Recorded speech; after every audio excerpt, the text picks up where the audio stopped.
It's the last thing you'd expect to find high in the Austrian Alps. Yesterday we talked about economic development, where the clouds meet the mountaintops and snow still lingers into late spring. All of these connections, these relationships are key. Here in Garmisch, Germany, more than 30 military members from 24 African countries are gathering to find African solutions to African problems. So together, we can see how we can attack the problems, how we can jointly look for solutions for these problems. No, these aren't general officers, but they do carry just as much influence. We warrant officers and senior soldiers, we are the backbone of the different armies. Different uniforms, different rank insignias, different titles. Warrant officers and adjutant majors and adjutant chefs and sergeants majors. But all have a common goal: to learn, share, grow, and discuss topics that collectively support strengthening African defense capabilities. We talked about things such as humanity and about development,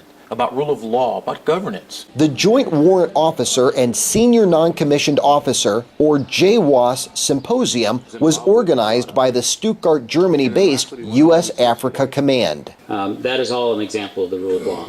And prior to their arrival here, none of the participants knew each other, not even those whose countries are next-door neighbors.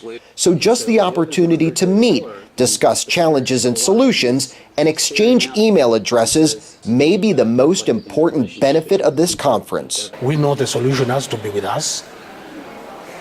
You've got to have a solution for your neighbor, for your immediate neighbor. And that is what we are doing here.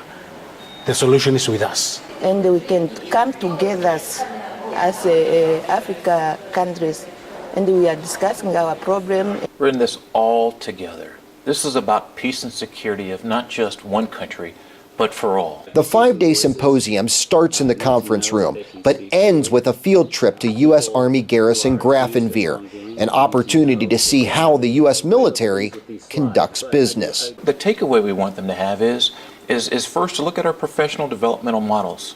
You know, discipline and training is the foundation for being a great non-commissioned officer and petty officer. So they'll get a chance to see that for themselves. But Command Chief Master Sergeant Johnson doesn't want that portion of the symposium to be one-sided. He hopes it will spark more dialogue about how African militaries do the same, because as the chief points out, we in the U.S. military always have room to improve. In Garmisch, Germany, I'm Lieutenant Commander Dave Hecht reporting.